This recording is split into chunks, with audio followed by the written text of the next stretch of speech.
You just gotta change Barkov's rating. All right, Panther fans, we got a little bit of fun here this morning. Okay, we got Stu in the house, and if you don't know this gentleman over here, this man is named Frank Super Chat Salazar. Fidel. What's I that? just call him Fidel. This will be fun. Everybody's going to talk on top of each other.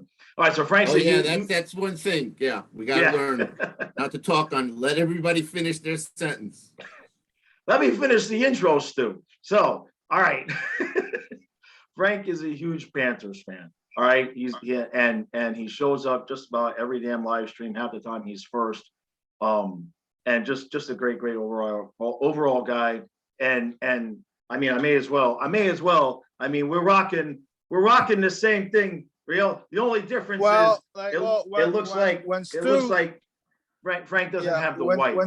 When Stu met me, I had like full head of hair, but this is something for a family member that's going through some stuff right now through chemo, and then I shaved it off just to so some support. But gotcha. Yeah, I usually have a full set of hair. So hey, but at least now you look good bald too, right? Oh yeah, because when I did it, as long as I have the beard, I'm good. As long as you have the beard, right? When I did it, I was losing my hair since I was 28. And in the last 2 or 3 years, I was ready. I really should have done it. But Kyle was so attached because at one point I had the whole long ponytail and all of that like Yager. So he was so attached to my long hair. So long story short, we made a video and he wanted to go bottle collecting in the river. So I took him and I dropped him off with his kayak and let him go bottle collecting. And I came back and my daughter filmed the video where I shaved my head. And then we went back down to the river to pick him up, and I had my hat on, and I took my hat off and just shocked him with it. But you never know. I saw the video. Yeah, you never know if you're going to look good until you do it. So, all right. So let's just start here, and this is not Panther related, but can we all just take a moment of silence for how horrible the All-Star format is? Stu, go ahead, because I did 3 hours of streaming saying basically this sucks. And Frank was there with us, and Stu. That was just hard to watch, to be honest. Yeah. What do you want to talk about? That? Well, the skills competition is one thing. That was just. I know they try to be creative and take advantage of Vegas and the locale, but I mean the whole Bellagio thing was a joke. All right, so let's just skip the skills competition. Yeah. They got to go back to 5-on-5. Yeah. And, the 3-on-3 is great, but, I mean, it's not go back to 5-on-5. Let's expand the rosters. How do you choose Tom Wilson and what's his name? What's his name on the Capitals? Oh, Kuznetsov. Yeah, Kuznetsov. Yeah. How do you pick those guys over Barkov? Seriously. Okay, Kuznetsov's a great player. Tom Wilson, I hate, public enemy number one, but seriously, how do you pick them over Barkov? Okay, so getting back to the point, let's go back to 5-on-5. The 3-on-3 is great for overtime hockey, but not for the All-Star game. I think they wanted to do it, for, whatever, a lot of goals, excitement part, but I mean, these guys are not even trying. And when they try, I mean, they trying to pass too much. I mean, let's go back to 5-on-5 the way it's meant to be. That's all. It was hard to watch. It was hard to watch. I think it's just a money thing, to be honest. Because if you saw the skills competition, there was like barely anybody there. Like it was empty. For Vegas, it was empty. Right. But then the All-Star game, it was kind of full, but it's just a marketing thing, people. Yeah. I watched it just to see Hoover though, but I don't know, man. It's I don't also you don't want it to be like a little bit of competition because what if Hoover gets hurt on an All-Star game? Right. Yeah, I think let them skate around, blah blah blah, do their thing, show up, and it's just go home. That's it. Yeah, I think. The slow skating is one thing. I mean, I understand not wanting to get hurt and everything like that, but it was like they didn't want the goalies to have to do anything either. So it wasn't like, I mean, that may as well have been Ryan Lomberg and Nola Chari out there because none of the guys were really making any moves even to try and make some fancy shots or something like that. If they got in close rather than shoot a real shot. I mean, a couple of times guys were just barely shoving the puck like right at the goalie. So it kind of defeated the purpose of having the best players, and nobody really showed off, So, all right. Frank, I'm always curious. I'm always curious to ask this question. How did you get to become a Panther fan? And on behalf of Panther organization, I'd like to apologize in advance for that. So it was, I think, 2008. It was my first Panthers game. I think it was against the Lightning, and we were at the time we were wearing the blue alternate shirt, whatever. And I was so confused because I was like, so which one are the Panthers? Because they were all red. Right. I've never been to a game. It's my first time going, and since that day, I've been hooked. And I've been going in and out because, let's be honest, the team has been mediocre. Like back then, it wasn't the best team. Right. But then 2011 or 2012, that's when we won the division. I really I went all in. Right. And right. I've been going ever since to every opening game. I haven't missed an opening game since 2012. Wow. Always go to the opening games. It's kind of hard for me to go to games because I live in Homestead. I live like an hour and a half away from the arena. So it's a long drive. But yeah, since 2008, I've been a fan. And ever since, I tune into the games and try to go. But this year I've been going a lot, like more often than not. Every weekend game that's home, I've been there. I haven't missed one yet. I'm laughing. I'm good. No, I'm laughing because you said you just got into them in 2008, and obviously you had a lot of mediocre years. And I'm laughing. You saved yourself at least 15 more years of mediocrity. Yeah, pretty much. Yeah, but hey, look, like it's fun right now, man. Since 2008 to now, you compare the team, right? It's day and night for what we're seeing now.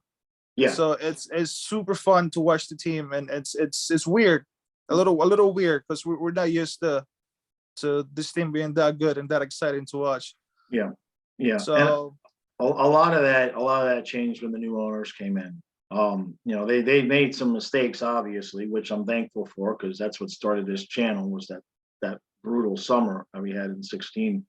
But man, they just want to win. You know what I mean? And they may make some mistakes along the way, but I'd rather have mistakes made while the guys are trying to make moves to win than the alternative where we used to have.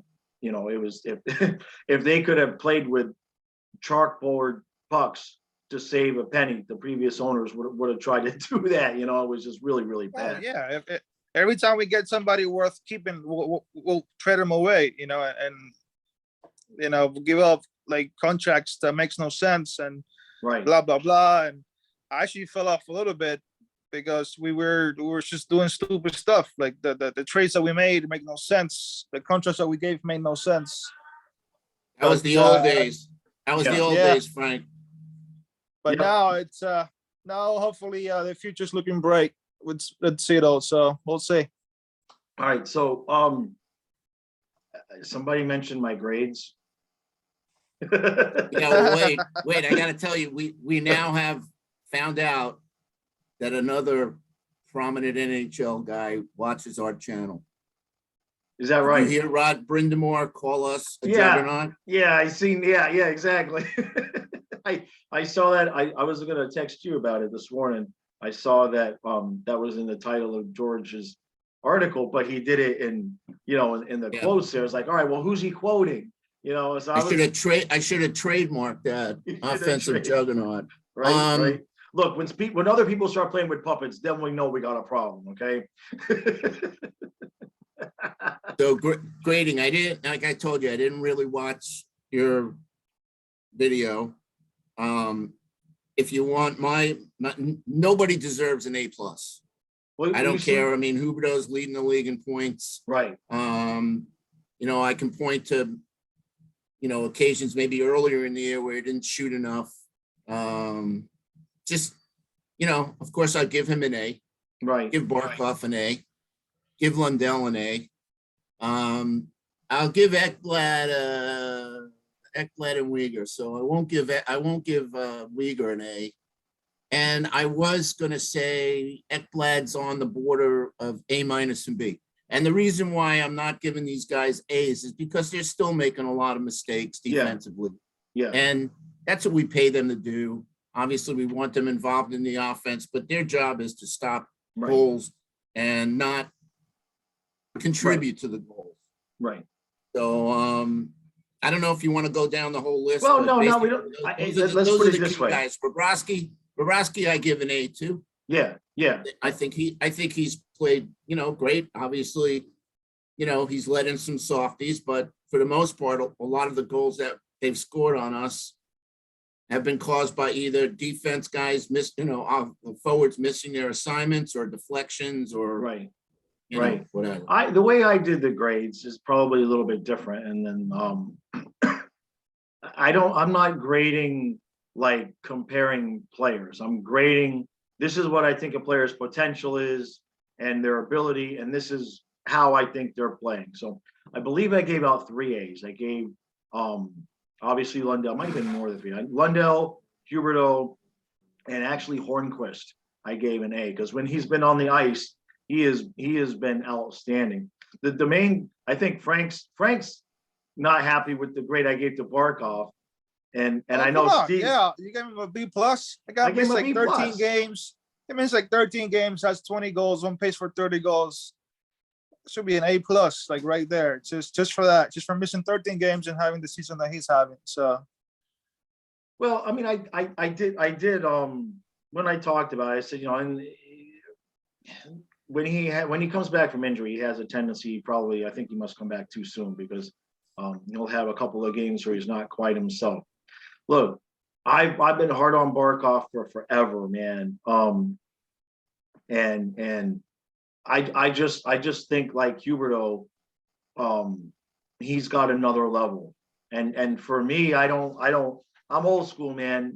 If I'm not giving somebody an A just because the name on the jersey, if they are playing at that next level, then they're excellent. Otherwise, they're just good or very good. You know what I mean? In terms of I view each player as its own individual entity. So I do believe I think Barkov can be better. I think he's playing a hell of a year. I do. But I also know that we've seen him pick up his level of play and play at a different level. And I just think he needs to put his team on his back more often and show people that, hey, I'm a legit star in the NHL. Because when it comes to Barkov, I don't think he's in the conversation of the McKinnons, Crosby, McDavids. He's a very good player, but he's not there yet. Right. Until he puts his team on his back and say, hey, I'm the boss here. I'm the captain for a reason. Right. Then he could become an elite player. He's a very, very good. He's a very unique player. Yeah. He's not like a flashy player. He won't do like any flashy stuff, but he's a very, very unique, smooth, calm player. Right. But sometimes he needs to, especially in the playoffs, he needs to put the team on his back and show people, hey, I'm the captain for a reason. Right. So that's my take on Barkov. He's an excellent player. Just very different from everybody else. Yeah. And then he's not a flashy player, nothing like that.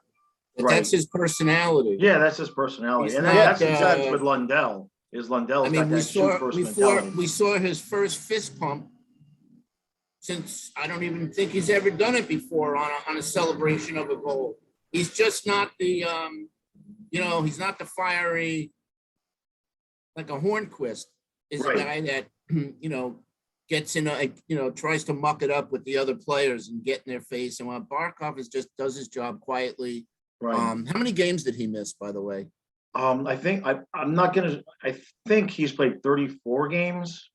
I want to say, if I'm remembering correctly. So we played about 45. So let's just say he missed about 13. But I think that's about right. Games. I think 13 games. He missed 13 games. Yeah. All right. So let's say we'll give him 7 goals out of those 13 games. Is that generous enough or not generous enough?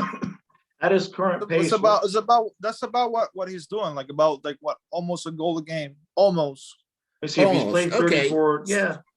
So I mean, he'd be up at the top of the list. I think Kreider's got 32, whatever, but Barkov would have 27 goals. All Right. right, whatever. That's a moot point. He didn't play him, whatever. To your point, we don't see everything, Frank. We see what goes on the ice. I've talked to Eric about this, Yeah, that's a good point. a number of times about what goes on in the locker room. And, would I like to see him be more fiery? Of course I would, but that's not him. That's why I didn't know if he was the right guy to be captain. Right. Because of that. I've never really seen him get in the face of a ref when the ref's really blown a call. Usually I'll see Ekblad get out there or Hornquist. But listen, Barkov is a one-of-a-kind player. He plays the best two-way game, in my opinion, of anybody in the league. Oh, that's why he's a Selkie. Yeah. Well, more than the Selkie. I mean, some of the moves he made, I mean, we know he's got great hands, but some of the, he's got that high, that's the most important thing to me is hockey IQ. And that's why Huberdeau is so great. That's why Lundell is so great. That's why Gretzky was so great. And, all the great players have that intuition of, like playing chess, like they know where their next move should be, and, Barkov is great at the takeaways. He's just, I can't knock the guy. Yeah, no. I can't knock the guy, but you're right. He's got a lot to prove still. And he's got a lot to prove in the playoffs because I don't think he's lived up to, excuse me, that leadership. Let me put the team on my back. Role in the playoffs. Right. And then the other grade that got a lot of got a lot of play. What did I give Uyghur? Did I give him a C minus or was it a C plus? Well, I gave him a C some. I forgot what it was. It was like a C something, C minus or C plus. Yeah. I'm like, I mean, he's just honestly, he and Ekblad has been doing that little stupid magic wand Yando bullshit in front of the net, and they gotta stop that shit, honestly, because it's leading to turnovers in front of the net. Yeah, it's one thing if you do it in somewhere else, but like it's always in front of the net, and this has been going on. It's been going on lately because they didn't used to do that. It's just like the past few months. Like, but Frank, time.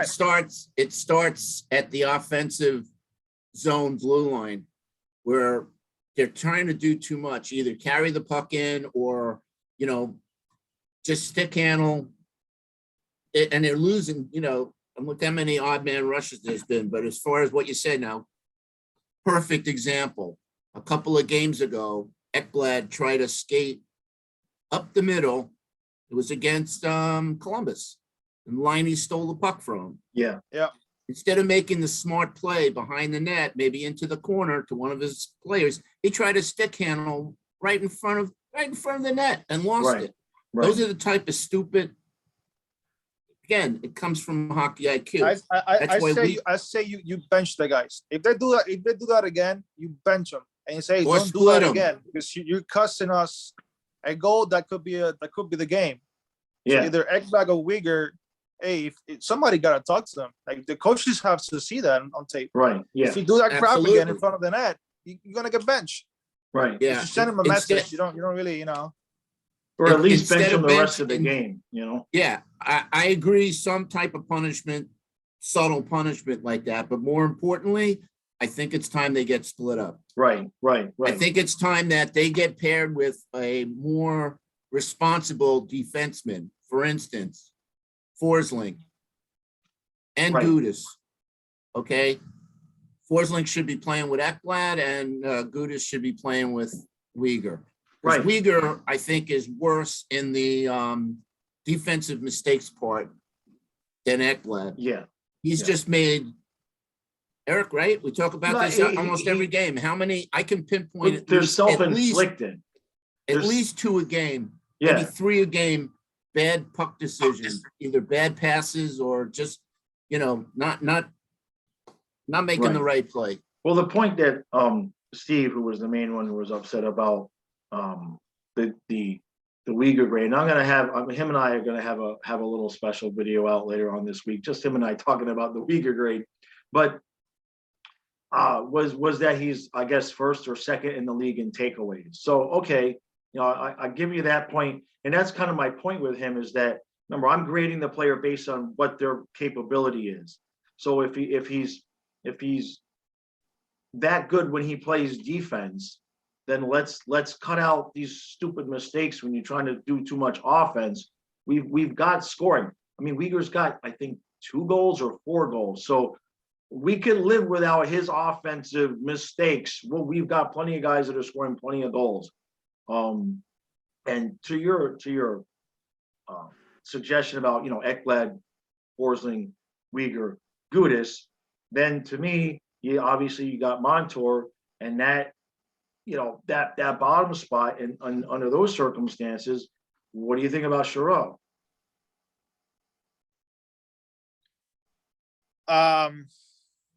It doesn't matter who you bring in.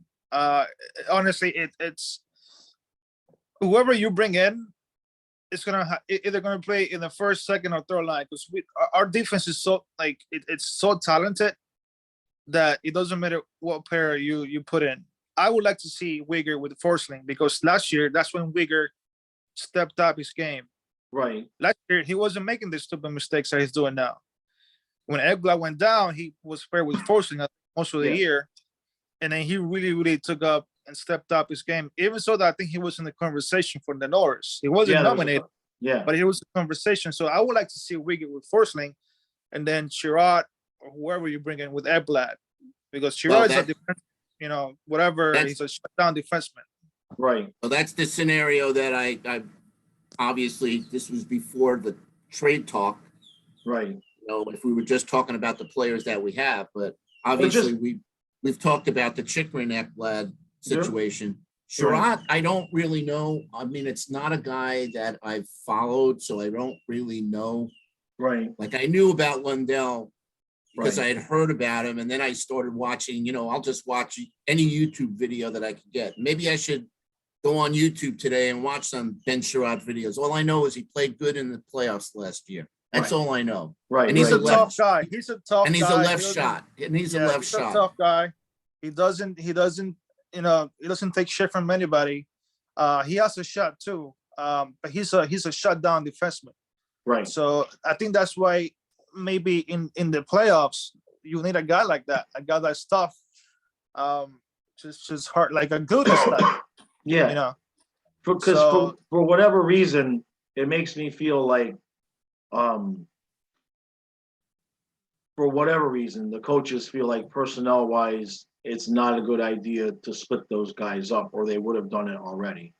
To me, if I'm, we've talked about this before. To me, if I'm Zito, I'm going after a guy that, I wouldn't be going after Chikrin, because I think I still say we need a winger, especially if we got to give up Tippett and for Toronto to get guys in.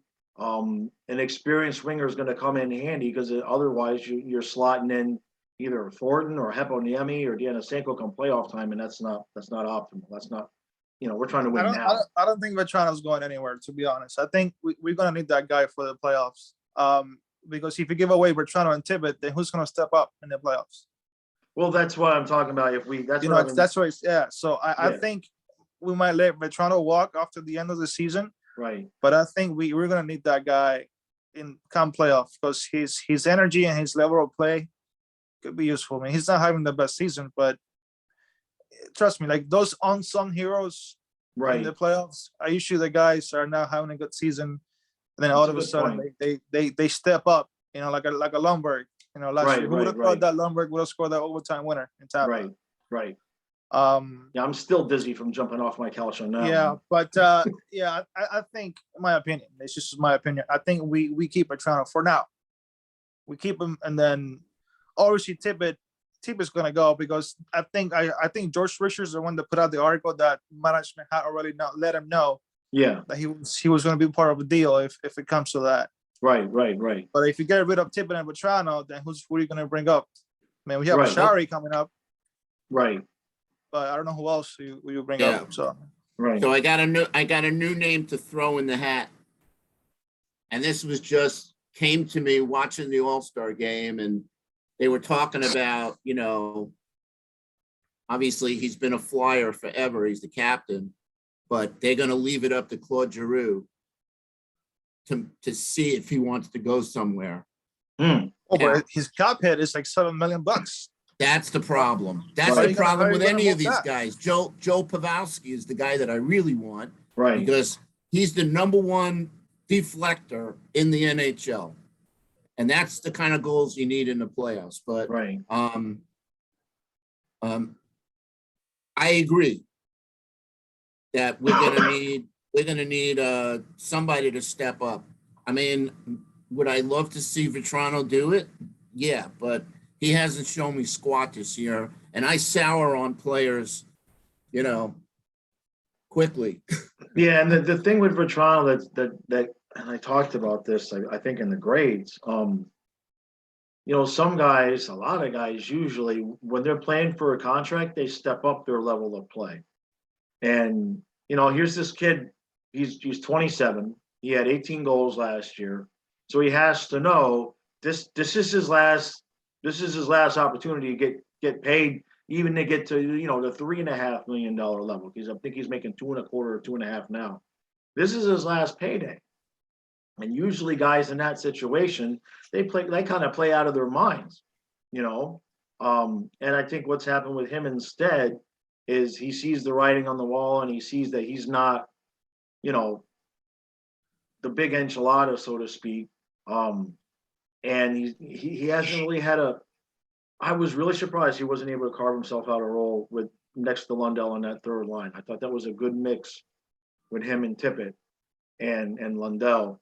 And neither one of those guys, and then once they started putting, better wingers with Lundell, you seen the level of his play just, go through the roof now.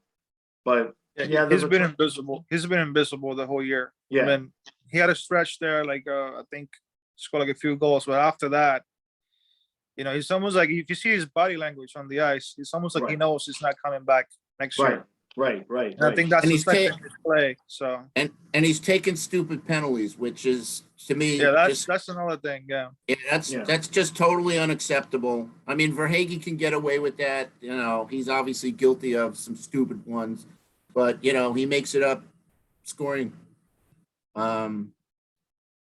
Let's get back just real quick because we kind of glazed over it. I want to get back to this defense because that's where I'm not so worried about the offense, Right, but I am worried about the defense in the playoffs. right. So, I guess the question is, and Eric, you said that management would have split them up. So let's just say Uyghur and Ekblad don't get split, Forsling and Gudis. So you're gonna bring in a Ben Sherratt guy to play third D? That makes sense? Right. Well, that's why I don't want to give up too much. That's under that scenario. That's my scenario where you're not giving up so much for him, so you can also go get another winger. Because we talked about that top spot. Yeah, it's just too bad that one of the guys, Carlson, Kiersted, Carlson, Ulevy. And it's Ulevy, too bad right. that one of those guys couldn't step up to the next level. Well, that's the other thing is going into the playoffs. We had this problem last year. I get why we had to do what we did with Connaughton, but usually you're going to want to go into the playoffs. At least have 70 be an experienced veteran guy that's just going to go out there and maybe have some playoff experience. Or I'm not real comfortable with, even if we get a guy, 7-8 D is Ulevy, Carlson, Kiersted. I'm not loving that at all, because if one guy goes down in the playoffs, you want to win a cup, you're going to play 24, 26 games. One guy goes down, now you're in, I don't know. I wish we would have been able to keep Connaughton. We didn't use him last year when we needed him. They put Kiersted in instead. So, and what happened to Navarro? Is that guy is a guy like on a plane somewhere in Bahamas? Like he's been injured the whole year. Yeah, he's in And he's in like limbo land. Don't even That guy's not coming back. That's he's the not. guy. Honestly, that's the guy that we need to get rid of because he's eating like a 2.7 or 2.5 million cap. Well, he's just- on LTRI now, LTIR now. So they'll go, that cap hit goes away for us for now. If we bring him back, and that's the reason why he's, on LTIR, because, we needed to start making room for whatever move that we're going to make. I think that they obviously Zito's seen the writing on the wall with needing one more defenseman, for a while now. But no, none of our, I don't know what the hell. I mean, I think we're just gonna, if it's his last year, I guess we can let his contract expire. Yeah, on this is his LTIR. last year. Next year's a UFA. Right. He's not coming back either. So, No, but I think we need to find a steady partner for Montour. That guy's played with everybody this year. yeah, If you give him like a steady, like just somebody that just plays with them at least 20, 30 games, right. But whoever we bring, I don't know who we're going to bring, but whoever it is, it doesn't matter where you put him. We're going to have a solid, defense. Right. If you bring a Chikrin or Sherrod, whoever the hell Cito's thinking about, it doesn't matter because all of our guys can play either in the first line Right. or that third line. Yeah, that's a really you good get bumped point. down. You get bumped down to what's his name, man, Goodis to the third line, pretty much with Montour. Yeah. Yeah. Then for whoever you bring with Ekblad or Uyghur or whatever. To me, it doesn't matter who you bring in. We're gonna have a solid defense. If you bring like a Sherrod or a Chikrin, it doesn't matter who you pair anybody. It's gonna be a solid Right. defense regardless. And So- Vito might surprise us, boys. yeah, well, that's He might have somebody targeted. Mhm. That, I mean, just look at the talent he's brought in. I never heard of Forsling before right. he came on board. Right. And And Bennett. I mean, he's been right on every pick for Hagee. Every move he's made. I mean, 100% confidence that he's going to find a guy. And I think the problem is the money and how do we fit the cap in, and that once they can figure that all out, they'll have the guy. I think that's what's taking so long because you have to figure it out, like, how can you move some cap space around? I think they already know who they're going to bring in. It's just a matter of like, how can we just clear some space out? Right. Yeah, Well, that's why I think Vetrano's going to go. right. I think they would get rid of Vetrano. I think they would get rid of Vetrano faster than they'd get rid of Achari. I don't think Achari is going anywhere. I think if he can play, Mr. Reinen has not. I mean, he's still under 40% in the faceoff circle, and is nice as he's been. My vote is if Achari can play, and this is a stretch, but why the hell not? Everybody else has gotten a chance. My idea is if Achari can play, you put him at 4C and give Luster-Reinen 4 or 5 games up on the top line. Everybody else has gotten a chance. What's that, Frank? You forget about Hornquist. He's coming back soon too. So right. I don't think we're gonna get rid of Achari. His cap was like $1 million, something like that. It's very cheap. Yeah. So I think a guy like that, you're gonna need him in the playoffs too. Like he's just hard-nosed guy, like goes in front of the net, blocks shots with his head, his chest, his hand, everywhere. That's gonna be like getting a trade. I mean, you get a fresh, rested, healthy Achari, with 30 games to go. That's like taking a guy, and making a trade for nothing. I like his style of play in the playoffs. Like, right. I think you're gonna need Achari. He's cheap, man. Why would you get rid of him? It's only like $1 million.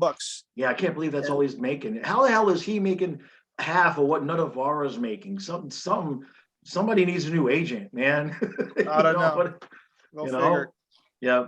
All right. Well, Frank, I know you only got a couple of minutes. So last thing here. What's your line? Like my line is this team has got to at least make the Eastern Conference Finals for me to at least consider it. Like at this point, like, if you lose game 7, the Eastern Conference, I know Stu Shea, we know your answer. I'm asking Frank. You can disagree. Like I say to Karen, let me get it out and then you can disagree with me. Okay. So my line is, if they lost the game 7, double overtime, the Eastern Conference Final, am I going to be crying? Am I going to lose my shit? Am I going to be burning the puppets? Yes. But after a week, I'll get over it and be like, all right, there's great teams that don't win every year. What's your line? Well, I'll tell you, like Hubert though said in the interview, you have to win a round first, and that's what he's been saying. I think that's what he said on the interview. They would like to win a round, and after that, you never know what can happen. Right. But I think if we don't win a round, it's just going to be a huge disappointment with the talent that we have this year. Like this team is put together to win a Stanley Cup. Right. You know, I don't like saying we're going to win a Stanley Cup because for the past few years, they've been handing out the cup to Colorado all the time. And look what happened. Yeah. They haven't made it past the second round. Right. Right. Oh, Colorado, they're a juggernaut. They're the best team in the NHL. So same with Vegas. They haven't won anything. Right. So I don't like to say, oh, we're going to win the cup, blah, blah, blah. Are we a contender? Absolutely. But we have to win a round. That's my take. Yep. I'm just going by what Hubert say. Yeah, no, They would like to win a round, and after that, you don't know what can happen. So we'll give Stu the last word. No, the first thing we have to do is win the division. You know, and win the first round. Yeah, you're right, absolutely. And you know what, home ice advantage is going to be really important, only because of the psychological factor of the opposing team coming into the barn where we're right now 23-3. Yeah, it's ridiculous.